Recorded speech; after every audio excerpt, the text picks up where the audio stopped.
दोस्तों दुबई जैसे world class city में जहाँ लोगों के पास कुकिंग का, बनाने का, खाने का भी टाइम नहीं है, लोगों को अपनी भूख मिटाने के लिए जाना पड़ता है कैफेटेरिया या फिर रेस्टोरेंट में। और इसी की बेस पे कैफेटेरिया और रेस्टोरेंट के बिजनेस की यहाँ पर अच्छी खासी ज़बरदस्त मांग है, रिक्वायरमेंट है। और उसी की वजह से यहाँ पर कैफेटेरिया बिजनेस वाले कमाई करते हैं बेहिसाब। आखिर कैफेटेरिया और रेस्टोरेंट बिजनेस आप कैसे शुरू कर सकते हैं, इसमें कितना खर्चा होने वाला है, आपकी कितनी कमाई होने वाली है, इस सबकी पूरी जानकारी के लिए आप इस वीडियो को लास्ट तक देखते रहिए। मेरा नाम है अशरफ, आप देख रहे हैं GCC help. Let's get started.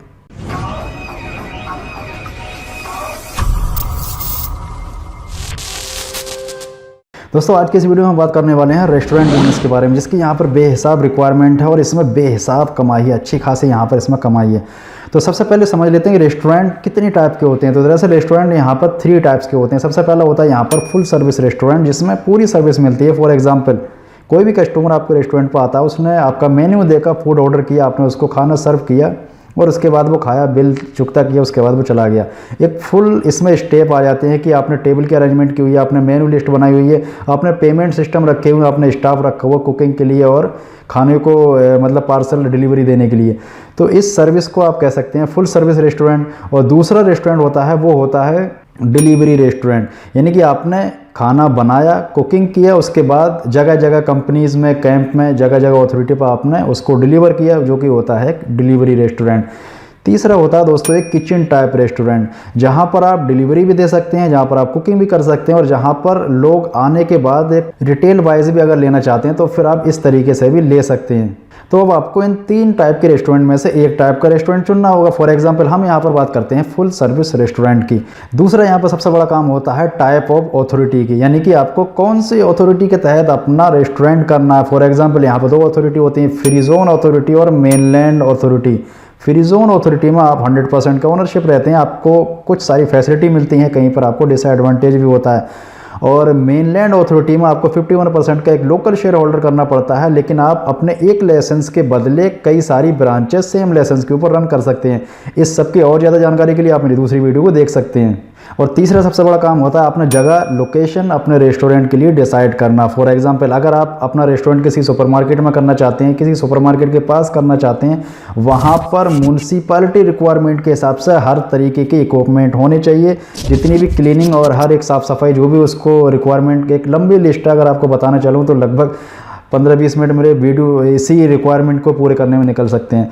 तो एक रिक्वायरमेंट पूरा करने के बाद में आपने एक जगह डिसाइड करनी है। जगह डिसाइड करने के बाद आपको जगह को लेना है और उसके बाद आपको मिल जाता है एक टेनेंसी कॉन्ट्रैक्ट। टेनेंसी कॉन्ट्रैक्ट लेने के बाद आपको DED डिपार्टमेंट में जाना पड़ेगा, यानी कि डिपार्टमेंट ऑफ इकोनॉमिक डेवलपमेंट। यहाँ पर आपने पर्सनल डॉक्यूमेंट को और टेनेंसी कॉन्ट्रैक्ट को सबमिट करना है, अपनी रिक्वायरमेंट बताना है, आपने कौन सा लाइसेंस लेना है वो सबको बताना है।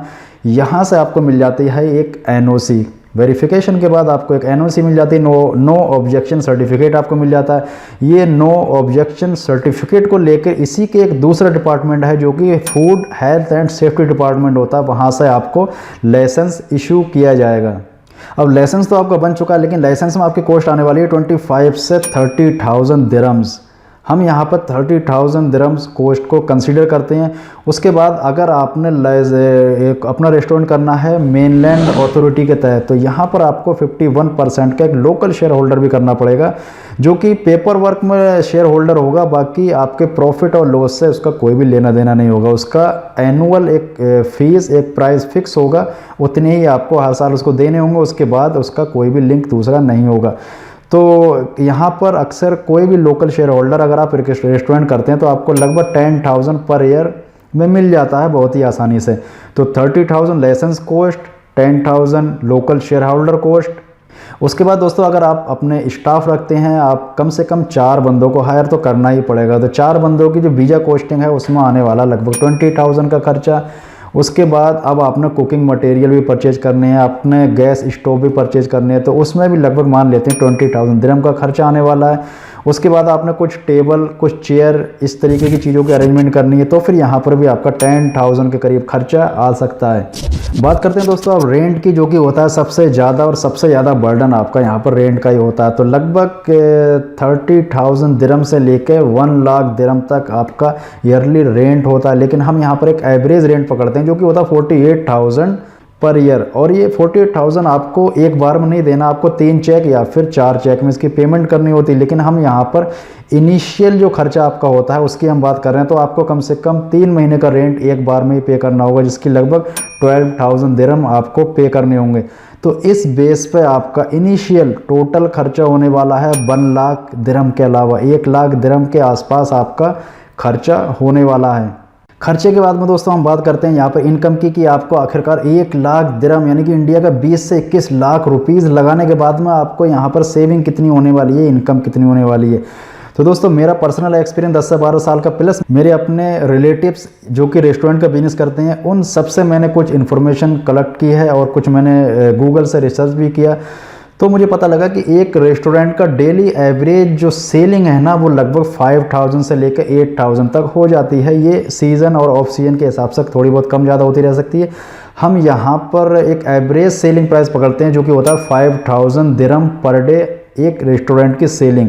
तो अब जो सेविंग होती है उसमें से वो होती है 30 से लेकर 40% तक, यानी कि आपकी 5,000 का 35% भी अगर आप सेविंग पकड़ते हैं तो होता है लगभग 1,750 दिरहम पर डे, यानी कि 1,750 दिरहम पर डे आपकी सेविंग होने वाली है। तो इस बेस पर आपकी मंथली सेविंग होती है 52,500, 52,500 आपकी मंथली सेविंग होती है। अब इसके अंदर आपको मैन पावर कॉस्ट यानी कि जो बंदे आपने 4 हायर किए हुए हैं उनकी सैलरी निकालनी है। तो कुछ बंदे आपके 1,000 दिरहम पर मंथ सैलरी पे होंगे, कुछ 1,200, कुछ 1,500। हम एक के एवरेज सैलरी पकड़ लेते हैं, 4 बंदों की सैलरी 6,000 1,500 के हिसाब से। तो इसमें से 6,000 ये माइनस करने होंगे। उसके बाद आता है देवा बिल, यानी कि Dubai electrical and water authority जो बिल आता है, इसका मान के चलो फॉर एग्जांपल 1,500 इसका ही बिल आ जाता है। उसके बाद हम बात करते हैं रेंट की, जो कि मंथली आपको इसी अमाउंट से निकालना होगा। तो 4,000 रेंट हमने कंसीडर किया था, तो 4,000 रेंट भी इसमें से निकालते हैं। तो आपका मिला जुला के महीने में 11 से 12,000 का खर्चा होने वाला है। तो जो आपने 52,500 मंथली महीने में सेविंग की थी, जिसमें से हम 11,500 दिरहम निकालते भी, यानी कि 52,500 में से 11,500 दिरहम अगर आप माइनस करते हैं तो फिर आपके पास सेविंग होती है, नेट सेविंग होती है 41,000 के आसपास। तो 41,000 एक बड़ा अमाउंट है, एक रीज़नेबल अमाउंट है। अगर आप इतना इन्वेस्ट करते हो तो फिर इतना कमाना आपका बनता भी है। 41,000 को अगर आप इंडियन करेंसी में कन्वर्ट करते हैं तो वो हो जाता है लगभग 8 या 8.5 लाख रुपीस पर मंथ। तो इतना बड़ा अमाउंट अगर आप 1 लाख दिरहम यानी कि 21 लाख इंडियन रुपीज़ इन्वेस्ट करते हो तो मंथली आपको 8 लाख कमाना तो बनता ही है। इसके बाद लास्ट में सबसे इंपॉर्टेंट की बात करते हैं, वो होता है आपके पास क्राउड इकट्ठा होना, यानी कि आपकी इनकम कैसे होगी। तो इसके लिए कुछ गोल्डन पॉइंट है। अगर आपने पहले कोई रेस्टोरेंट किया होगा या फिर आप कोई दूसरे बिजनेस में इन्वॉल्व होंगे तो आपको अच्छा आइडिया होगा कि किस तरीके से कस्टमर को अट्रैक्ट करना है, किस तरीके से उनको लेकर आना है। मेरे हिसाब से गोल्डन पॉइंट यही है कि अगर आपकी सर्विस बहुत अच्छी है, अगर आप कोई किसी भी कस्टमर को सर्विस अच्छी देते हैं तो वो जाहिर सी बात है वो दोबारा आपके पास आएगा ही आएगा।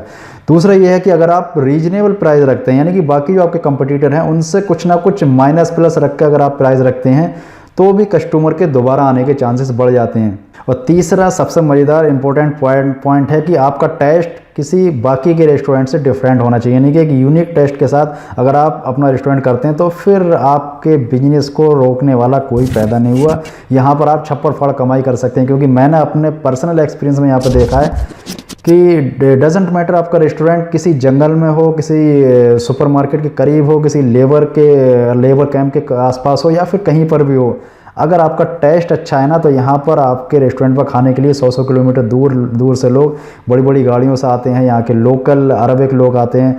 तो ये सब डिपेंड करता है दोस्तों, सबसे ज़्यादा डिपेंड करता है आपके टेस्ट के ऊपर। तो सबसे ज़्यादा फोकस इंपॉर्टेंट चीज़ होती है आपकी टेस्ट, आप किस तरीके से खाना बनाते हैं, आपका कुकिंग स्टाइल।